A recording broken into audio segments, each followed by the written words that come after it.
पहली खबर जो है वो है टर्की में क्या कू हुआ है और तैयब उर्दवान क्या टर्की से भाग चुके हैं, भाग गए हैं वहां से।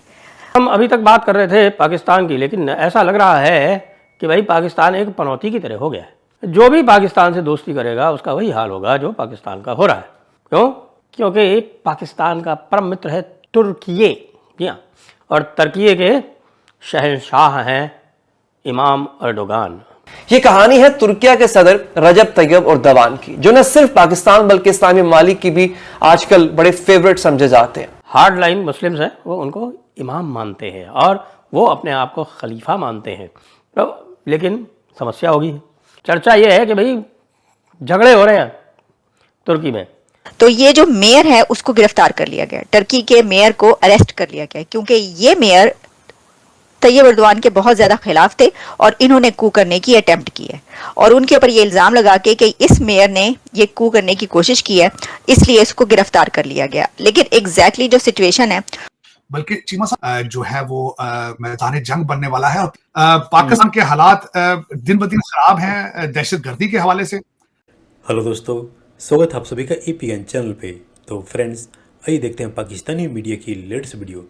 तो दोस्तों, इस समय पाकिस्तान और पाकिस्तानी मीडिया के अंदर तुर्की, यानी अब जिसका नाम तुर्किये है, उसकी काफ़ी चर्चा है। साथ ही आपको बता दूं कि तुर्की को ही अंग्रेज़ी में टर्की भी कहा जाता है और जो तुर्की का नया नाम तुर्किये पड़ा है उसको ही अंग्रेज़ी में टर्किये भी कहते हैं।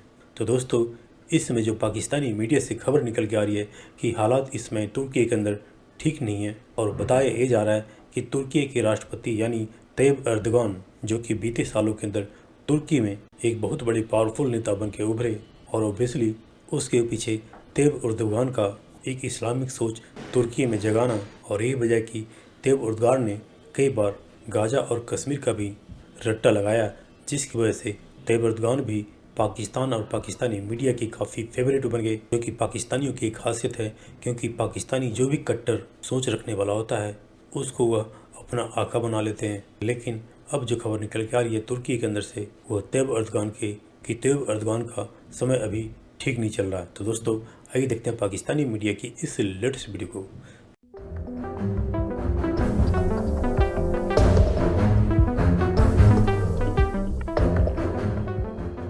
हम अभी तक बात कर रहे थे पाकिस्तान की, लेकिन ऐसा लग रहा है कि भाई पाकिस्तान एक पनौती की तरह हो गया है। जो भी पाकिस्तान से दोस्ती करेगा उसका वही हाल होगा जो पाकिस्तान का हो रहा है। क्यों? क्योंकि पाकिस्तान का परम मित्र है तुर्किये, जी हाँ, और तुर्किये के शहंशाह हैं इमाम अर्दोगान। वैसे तो उनका नाम है तैयब अर्दोगान, लेकिन प्रेम से जो हार्ड लाइन मुस्लिम्स हैं वो उनको इमाम मानते हैं और वो अपने आप को खलीफा मानते हैं। वो ये चाहते हैं कि भाई ये जो उस खिलाफत उस्मानिया जिसको बोलते हैं, तो वह खिलाफत उस्मानिया के इसको पुनः प्रतिस्थापित करें और उसके इमाम बन जाएं, उसके खलीफा बन जाएं। तो लेकिन समस्या होगी। चर्चा ये है कि भाई झगड़े हो रहे हैं तुर्की में और कुछ लोगों का कहना है, अपुष्ट खबर है वैसे, कुछ लोगों का कहना है कि साहब वो तुर्की छोड़कर भाग गए हैं। वैसे वो तुर्की से बाहर तो है, ये तो कंफर्म है, लेकिन वो छोड़ के भागे हुए हैं ये कंफर्म नहीं है।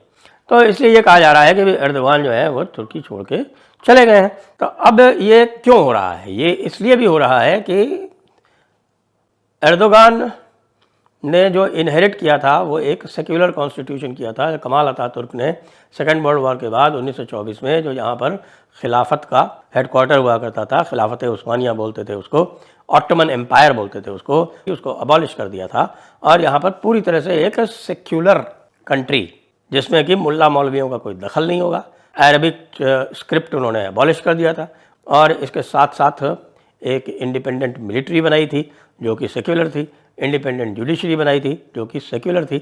और इस इंडिपेंडेंट मिलिट्री और इंडिपेंडेंट सेक्युलर जुडिशरी से 2002 से लेकर 2014 तक अर्दोगान के कई झगड़े हुए। एक बार तो एक मिलिट्री कू भी हो गया था। लोग कहते हैं कि वो जानबूझ के करवाया गया था जिससे कि अर्दोगान जो है वो इमरजेंसी पावर्स ले सके और उसके बाद फिर उन्होंने कॉन्स्टिट्यूशन भी चेंज कर लिया। कॉन्स्टिट्यूशन चेंज करके उन्होंने प्रेसिडेंशियल फॉर्म ऑफ डेमोक्रेसी बना ली।